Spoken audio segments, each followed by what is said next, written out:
Sejam todos muito bem-vindos ao Descomplicando Direito Civil. Eu sou Charlene Cortes e eu estou aqui hoje para conversar com você sobre o tema uso capião.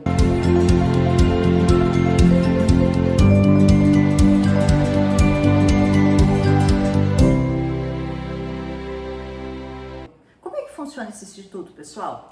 Pois então, uso capião é a aquisição, é uma forma de aquisição originária da propriedade. E quando eu falo aquisição originária, eu estou dizendo então, pessoal, que a pessoa que está na posse do imóvel por um determinado período de tempo, observado determinados requisitos, ela vai então, justamente em função desta posse, ela vai adquirir a propriedade deste imóvel.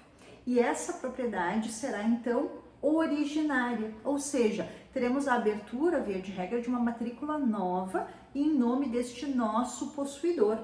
E aí, pessoal, vocês vão me perguntar, tá, Charlene, mas quais são esses requisitos, então, que eu preciso comprovar para que eu tenha, então, direito a essa uso capião? Pessoal, a gente precisa ter em mente que quando eu falo em uso capião, eu estou falando em posse por um período X de tempo, e aí o período determinado vai ser observado conforme a modalidade que eu vou estar, então, utilizando de uso capião, e aí nós vamos ter aí diversas modalidades que vamos conversar, então, ao longo do tempo, mas vejam bem, esta uso capião, esta posse, ela tem que ser exercida durante este período de forma mansa, pacífica, ininterrupta, contínua e com ânimos domini, pessoal. Então vejam, quando eu falo em posse mansa e pacífica, o que eu estou querendo dizer para vocês?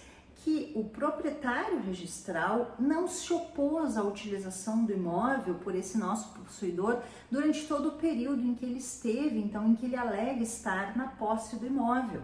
E como é que eu vou demonstrar isso aí, pessoal?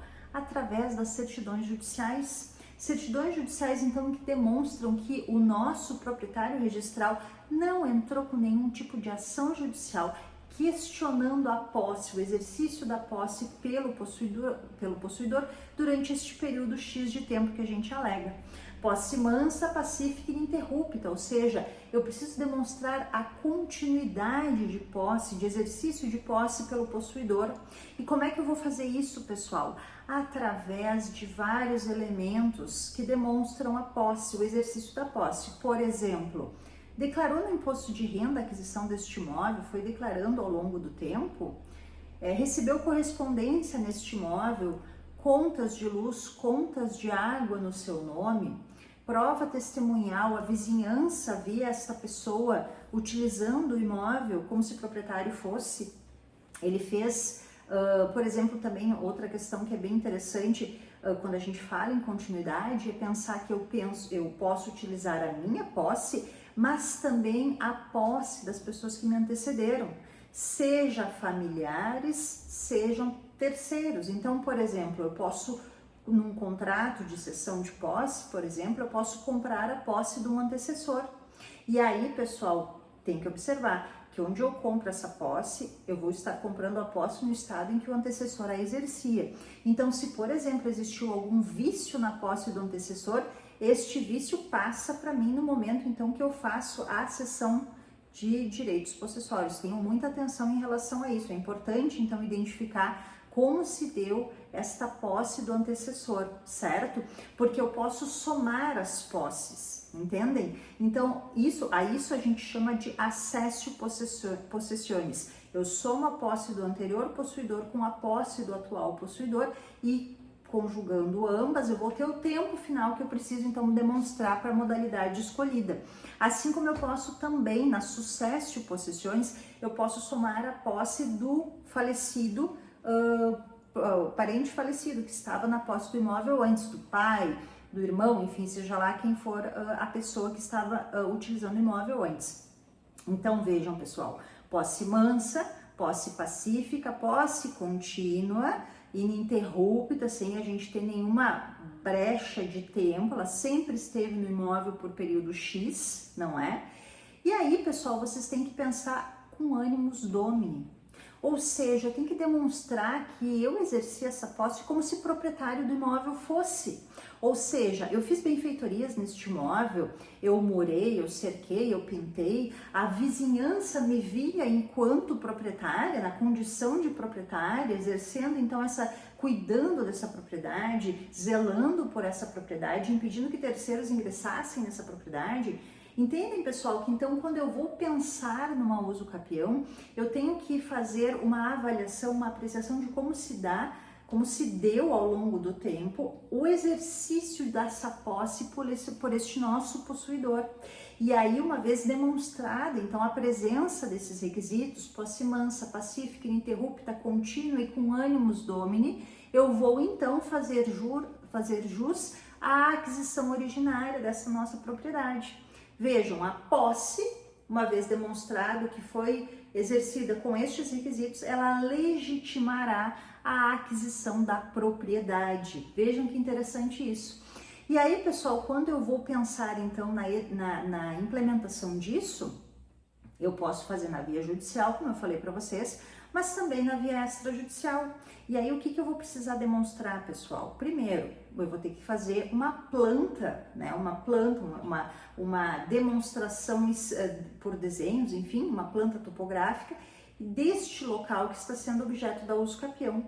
E também, no caso, o profissional habilitado, o engenheiro, arquiteto que vai executar este serviço, ele vai fazer um memorial descritivo, identificando então qual vai ser a nossa nova descrição que este imóvel vai ter, com as suas coordenadas, com toda a sua descrição dentro do quarteirão, dentro do local onde ele está então inserido.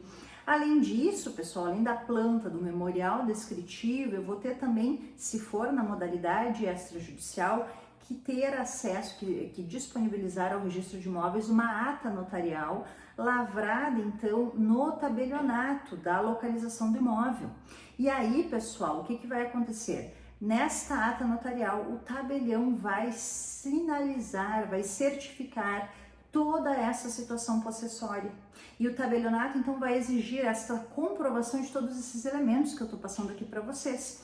E aí, a partir, então, da identificação de todos esses elementos, e muitos tabeliões, inclusive, muitos tabelionatos fazem diligência ao imóvel para fazer essa certificação, não é? Eles pedem declaração, muitas vezes, dos vizinhos, dos confrontantes, inclusive, esses confrontantes precisam assinar aquela planta que a gente estava conversando no início. E aí, pessoal, o que vai acontecer? Eu identificando esses elementos, o tabelionato vai lavrar esta ata, sinalizando então como ele constatou essa constatação desta posse. E aí, pessoal, conjugando com os outros elementos, com as certidões judiciais, com essas provas que eu estou falando para vocês, a gente faz então um requerimento, que muito se assemelha a uma petição inicial, direcionada a esse nosso tabelionato, ao nosso registro de imóveis, onde nós vamos então estar solicitando, requerendo que seja feita o registro da aquisição originária da propriedade via uso capião. E aí ali a gente vai sinalizar qual é a modalidade escolhida pela família. E essa modalidade, pessoal, vou falar em outros vídeos de forma mais detida, pensando nos requisitos, mas só para antecipar, nós temos no Código Civil, na Constituição Federal, no Estatuto da Cidade e em outras legislações específicas a previsão, então, pessoal, de modalidades de uso capião. E aí, cada modalidade tem as suas peculiaridades e os seus requisitos específicos que precisam ser demonstrados, certo? Em outros vídeos falaremos de cada um deles, para que vocês fiquem assim, para não ficar muito longo esse vídeo, muito extenso, a gente vai dividir, né, em outros vídeos para ficar mais didático para vocês. Mas fato é que neste requerimento eu vou ter que sinalizar, então, o atendimento aos requisitos conforme a modalidade escolhida e vou, então, fazer a prova do atendimento desses requisitos. Certo, meus amigos? Então, neste nosso primeiro contato sobre o uso capião, tivemos essa visão geral, né, dessa tramitação.